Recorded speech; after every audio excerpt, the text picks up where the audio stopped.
بات بڑی غور سے سننے لگی. پھر حریم نے بڑی دلچسپی سے پوچھا، جس پر زہیز نے بیچ کی انگلی سے بیئرڈ کو جاتے ہوئے اسے بتانا شروع کیا. پھر کیا؟ میں جیسے ہی اندر گیا تب مجھ سے ایسے ملنے لگے جیسے سالوں سے جانتے ہوں.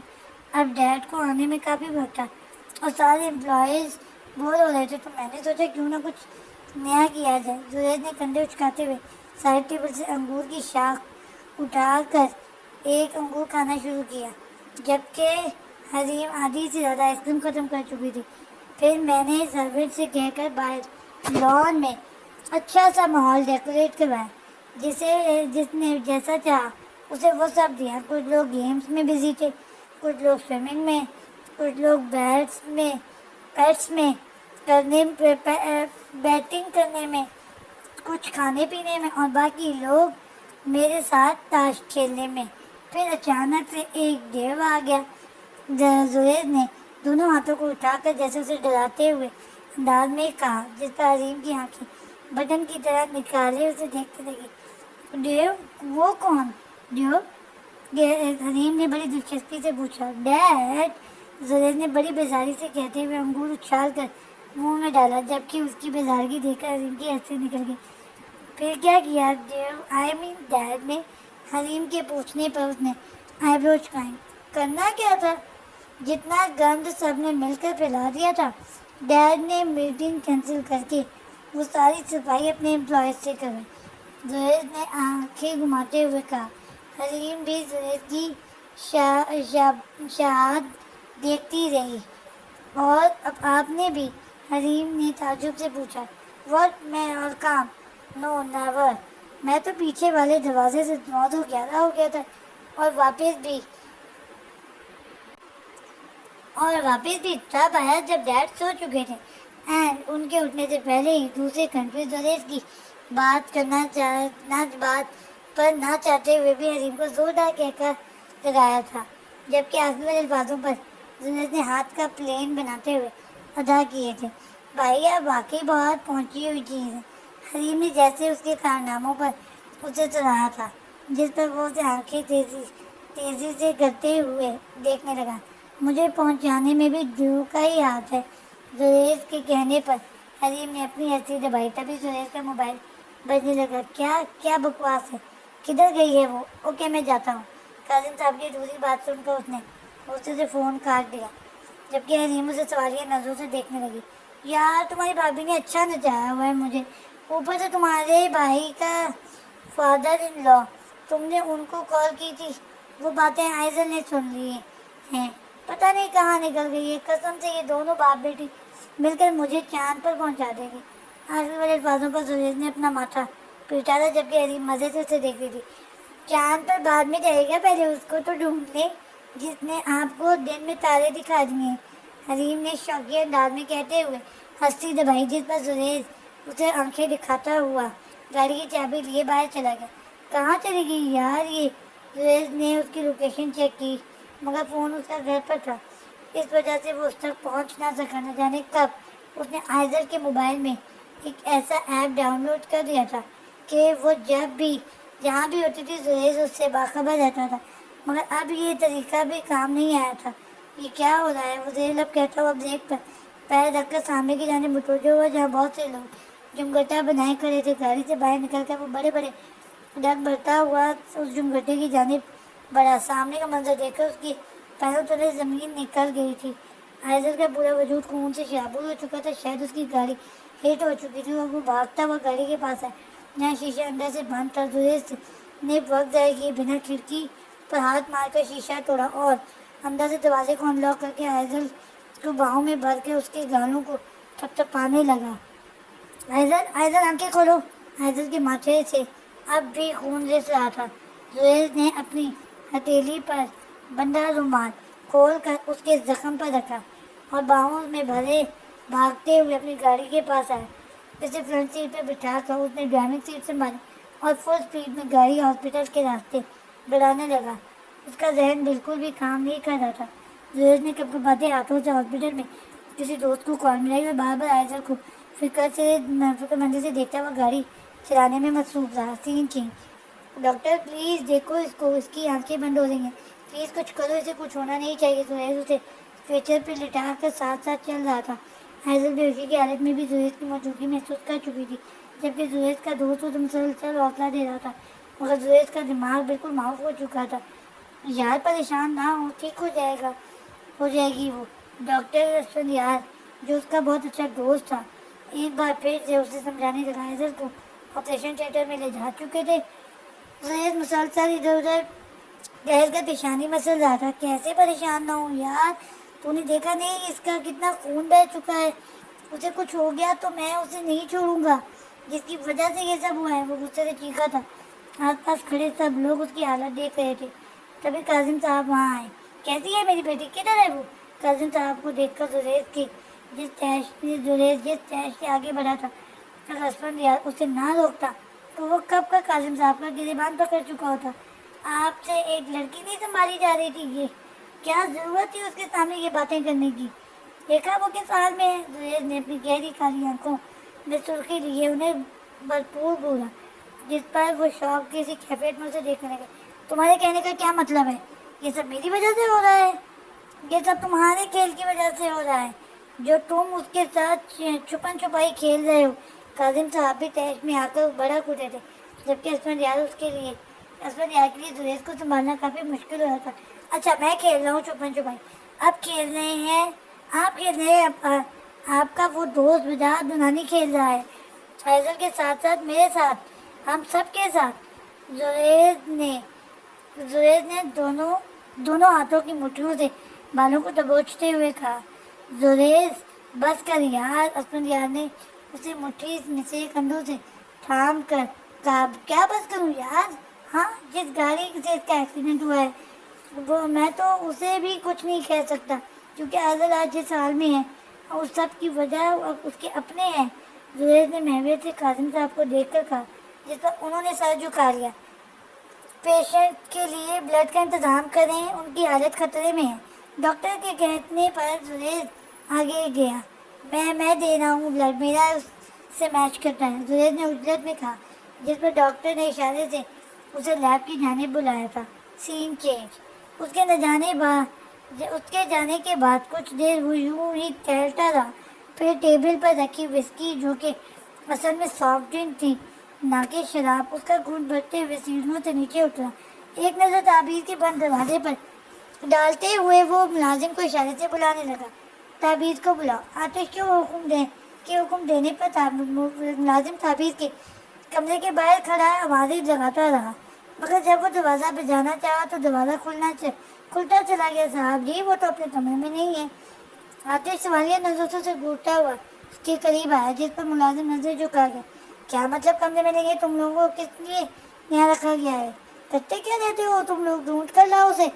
آتش کے بلانے پر تمام ملازمین تعبیر کو تلاش کرنے لگے، مگر وہ پورے فارم ہاؤس میں کہیں بھی موجود نہ تھی۔ صاحب جی، وہ کہیں بھی نہیں ہے، ملازم نے سر جھکاتے ہوئے کہا۔ کیا مطلب کہیں بھی نہیں ہے؟ کہاں جا سکتی ہے وہ؟ گارڈز کو بلاؤ۔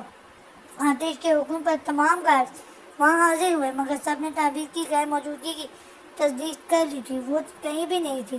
ایسا کیسے ہو سکتا ہے؟ وہ کہیں تو گئی ہوگی نا، کسی نے تو دیکھا ہوگا نا اسے، آتش نے کشمکش میں مبتلا انداز میں کہا، جس پر ایک ملازمہ آگے ہوئی۔ صاحب جی، میں نے انہیں کچھ دیر پہلے آپ کے کمرے کی طرف سے سوتے ہوئے آتے دیکھا تھا۔ ملازمہ کی کہنے کی دیر تھی جب وہ نفی میں سر ہلاتا ہوا اوپر اپنے کمرے کی جانب دیکھنے لگا۔ تعبیر تمہیں کبھی بھی نہیں مل پائے گی آتش، کبھی بھی نہیں مل پائیں گے ہم آتش، تم ایک شرابی انسان ہو، ایک شرابی۔ اس کا سوچ کا زاویہ ٹوٹا تھا۔ ان 2 مہینوں میں مسلسل اسے اس ہی جملے نے تنگ کر رکھا تھا۔ وہ پھر سے پہلے کی طرح شرابی بن چکا تھا اور کتنی زیادہ انتہائی پسند ہو چکا تھا۔ میں نے کہا تھا نا کہ اگر اس بار میں ٹوٹا تو سب کچھ برباد کر دوں گا، سب کچھ۔ وہ اس قدر ٹوٹ گیا تھا کہ روتے روتے بھی ہنسنے لگا تھا۔ اس کی حالت مینشن کے کسی بھی ملازم میں بھی سے دیکھی نہیں جا رہی تھی۔ وہ واپس کراچی شفٹ ہو چکا تھا، اپنی شوٹنگ، شوبز کی دنیا، اپنی کمائی، اپنا خواب، اپنے سب شوق، وہ سب کچھ چھوڑ کر واپس آ چکا تھا، مگر اسے تعبیر کہیں بھی نہیں ملی تھی۔ وہ یوں ہی اپنی حالت خراب کر رہا تھا۔ شراب تو ایسے پیتا جیسے قسم اٹھائی ہو۔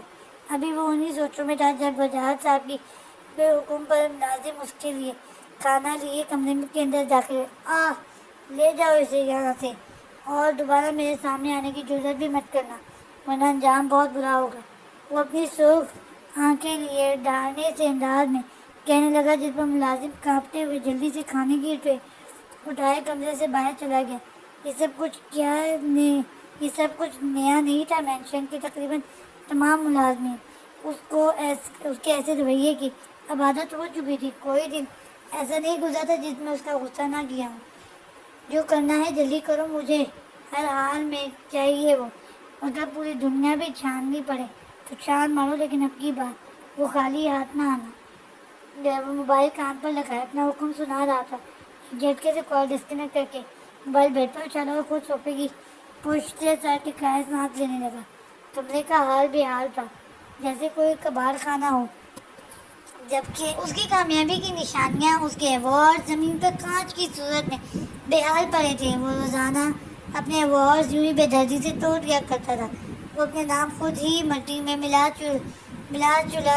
چکا تھا، وہی نام جسے بنانے میں اس نے ایک عمر لگائی تھی۔ آخر کہاں جا سکتی ہے وہ، کہاں؟ وہ خود کلامی کرتا ہوا سارے ٹیبل پر رکھے شراب کے گلاس کو لبوں سے لگا کر پل بھر میں خالی کر گیا تھا، جبکہ آنکھیں اب لال ہو چکی تھیں۔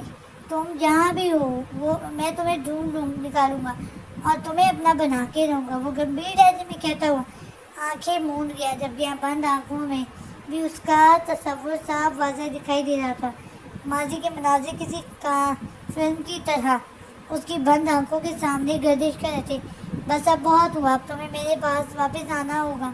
نہیں چاہیے مجھے کوئی دولت، شہرت، نام اور پہچان، مجھے صرف اور صرف اپنے خوابوں کی تعبیر چاہیے۔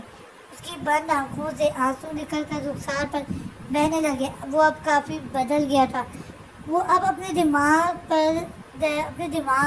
پر دل کو ترجیح دیتا تھا، جبکہ پہلے وہ ایسا بالکل بھی نہیں کرتا تھا۔ اس کا دماغ شاید اسے اس کے شوق کی طرف واپس جانے کا کہتا تھا، مگر دل اس کا تعبیر کے لیے صرف ہو چکا تھا۔ سین چینج، آئزل کو بلڈ لگ چکا تھا، مگر اس کی حالت اب بھی خراب تھی۔ زریز کا حال ایک ناکام عاشق کی طرح ہو رہا تھا۔ وہ آپریشن تھیٹر کے باہر زمین پر بیٹھا خبر کا انتظار کر رہا تھا کہ جب ڈاکٹر وہاں آیا۔ ڈاکٹر، میری آئزل کیسی ہے؟ وہ زریز کے بے صبری سے پوچھنے پر ایک نظر اسے نیچے سے اوپر تک دیکھنے کے بعد ڈاکٹر نے کاظم صاحب کی جانب رخ کیا۔ اگلے 24 گھنٹے اس کے لیے بہت مشکل ہیں۔ اگر اسے ہوش آ جاتا ہے تو وہ خطرے سے باہر ہے، ورنہ ہم کچھ بھی نہیں کہہ سکتے۔ ہو سکتا ہے وہ جی کر بھی زندہ لاش۔ ڈاکٹر مایوسی سے سر جھکائے کہنے لگا تھا، جب زریز نے آدھی بات سن کر اس کا گریبان پکڑا۔ کیا بکواس ہے؟ ہاں کیا بکواس ہے یہ؟ کہو، کچھ بھی نہیں ہوگا اسے۔ اگر اسے کچھ ہوا نہ تو یہ تمہارا ہاسپٹل میں یوں منٹوں میں سسپینڈ کروا دوں گا مجھے، نہ تو۔ زریز نے پوری جان سے اس کے گریبان کو دبوچا ہوا تھا، جبکہ قاسم صاحب اور اسفندیار اسے چھڑانے کی کوشش کرتے۔ یہ کیا کر رہا ہے یار، چھوڑ اسے، اسفندیار نے سخت لہجے میں کہا۔ تبھی زریز نے ایک جھٹکے سے اسے چھوڑا تھا۔ گھنٹوں گزر گئے تھے مگر اسے ہوش نہیں آیا تھا۔ ڈاکٹر اس بات کی تصدیق کر چکے تھے کہ وہ کوما میں جا چکی ہے، اس کی واپسی شاید مشکل ہی تھی۔ Shut up, just shut up dad, آپ کی وجہ سے وہ آج اس حال میں ہے۔ آخر آپ نے اور کاظم انکل نے مل کر یہ معاہدہ کیا تھا کہ آئزل کو سچ عین موقع پر ہی بتانا ہے۔ ڈیڈ، اسے کومے میں جانے دو۔ ڈیڈ، اسے کومے میں جائے 2 گھنٹے ہو چکے ہیں۔ ڈیڈ، وہ اب تک واپس نہیں آئی، میں کیا کروں گا ڈیڈ، ٹیل می۔ جہاد صاحب بھی بے حد پریشان ہو چکے تھے۔ کاش وہ کاظم صاحب سے معاہدہ کرتے وقت اس کی یہ شرط نہ مانتے تو آج زریز کی طرح آئزل بھی ساری حقیقت سے شروع سے ہی واقف ہوتی۔ زریز، سنبھالو خود کو، تم تو ہوش میں ہو نا؟ ادھر تمہارا بھائی عجیب حالت میں مینشن میں پڑا ہے اور ادھر تم نے 2 مہینوں سے مجھے پریشان کر رکھا ہے۔ میں مانتا ہوں یہ سب میری غلطی ہے، لیکن یہ شرط کاظم کی تھی، میری نہیں۔ وجاہت صاحب نے اس کی اونچی آواز پر اپنی آواز بھی اونچی کی تھی، جس پر وہ تعجب سے انہیں دیکھنے لگا۔ اپنی گاڑی کی چابی لیے وہاں سے نکلتا چلا گیا۔ 2 مہینے ہو چکے تھے مگر نہ عائضل کو ہوش آیا تھا اور نہ ہی تعبیر کا کچھ پتہ چلا تھا۔ زہیر نے اب تک حلیم کو وجاہت صاحب سے بھی نہیں ملوایا تھا۔ وہ شاید بچپن کا بدلہ اب تک نکال رہا تھا۔ وجاہت صاحب نے تعبیر کو بہت ڈھونڈا تھا مگر نہ تو وہ شاویز کا کچھ پتہ تھا نہ ہی تعبیر کا۔ وجاہت صاحب جب کراچی میں ہی تھے تب افتخار صاحب کی موت کی خبر سنتے ہی وہ وہاں پہنچے تھے مگر وہ اس بات سے لاعلم تھے کہ افتخار صاحب نے مرنے سے پہلے اپنی بیٹی کو آدھا سچ بتایا تھا۔ افتخار صاحب یہ جان چکے تھے کہ آتش درانی ہی ان کا داماد ہے۔ آتش نے اس رات تعبیر اور اپنے رشتے کی جو خبر میڈیا میں بتائی تھی اسے دیکھنے کے بعد انہوں نے شاویز سے آتش کی مزید معلومات نکلوائی تھی جس میں انہیں پتہ چلا تھا کہ آتش ہی وجاہت کا بیٹا تھا مگر عین موقع پر ان کی طبیعت بگڑ گئی تھی اور تعبیر جیسے ہی گھر پہنچی تھی تب وہ آخری سانسیں لے رہے تھے۔ وہ چاہ کر بھی اسے پورا سچ نہ بتا پائے۔ انہوں نے تعبیر اور شاویز کو بس تعبیر کے بچپن کے نکاح کے بارے میں بتایا تھا مگر تعبیر ان کا انتقال ہو گیا تھا اور وجاہت صاحب وجاہت صاحب انتقال کے دن کے بعد جب دوسرے دن بھی کے گھر کو تالا لگا ہوا تھا تب سے اب تک انہیں کہیں تعبیر کی خبر نہیں ملی تھی۔ وہ یہ جان چکے تھے کہ ان کا بیٹا جس کے غم میں آدھا ہوا جا رہا ہے وہ تعبیر ہی ہے مگر عائضل کی ایسی حالت دیکھ کر وہ آتش کو اس کی سچائی بھی نہیں بتا پائے تھے۔ سین چینج۔ انکل آپ پلیز آرام کر لیں، میں ہوں نا، میں زریز کا خیال رکھ لوں گا، پلیز آپ تھوڑا آرام کر لیں۔ اسفن نیاز کے کہنے پر وہ آج پہلی بار زریز کے گھر آ کر رکے تھے۔ اس بات سے انجان کے یہاں پہلے سے کوئی تھا۔ بہت تھک گئے ہوں گے نا آپ، کھانا لگاؤں آپ کے لیے؟ وہ اس وقت صوفے کی پشت ٹیک لگائے مسلسل پیشانی رگڑنے میں مصروف تھے۔ ایک معصوم سی آواز پر آنکھیں کھول کر سامنے کھڑی لڑکی کو دیکھنے لگے جو بلش کر رہی تھی۔ تم کون ہو؟ وجاہت صاحب اٹھ کر اس کے قریب آئے۔ بھلا زریز کے گھر پر کسی لڑکی کا کیا کام تھا؟ اس صورتحال سمجھنے کی کوشش میں جب حلیم چہرے پر درد کے تاثرات لائے انہیں دیکھنے لگی۔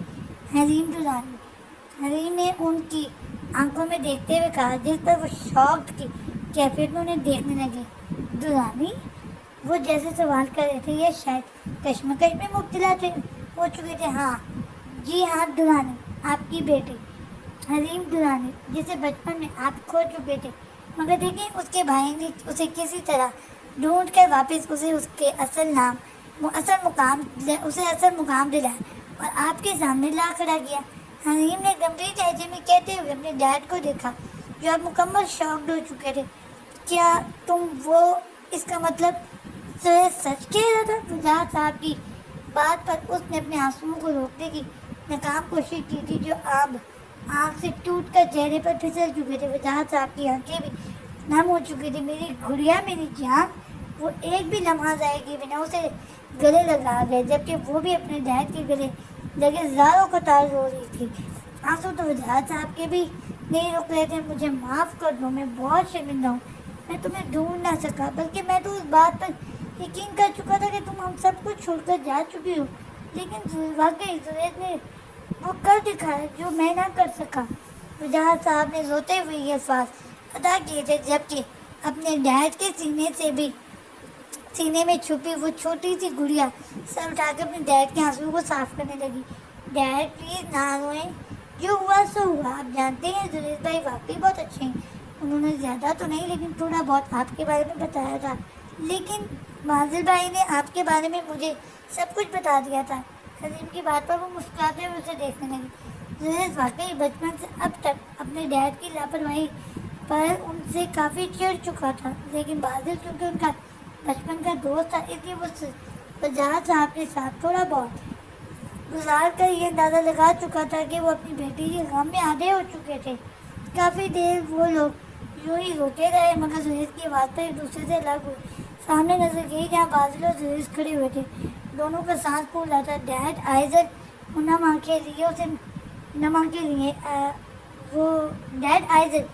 آنکھیں لیے اپنے مخصوص بگڑی ہوئی حالت کے ساتھ کھڑا تھا، مسلسل نفی میں سہ رہا تھا، جبکہ عائضل کا نام سنتے ہی حلیم ساکت سی اسے دیکھ رہی تھی، جاری ہے۔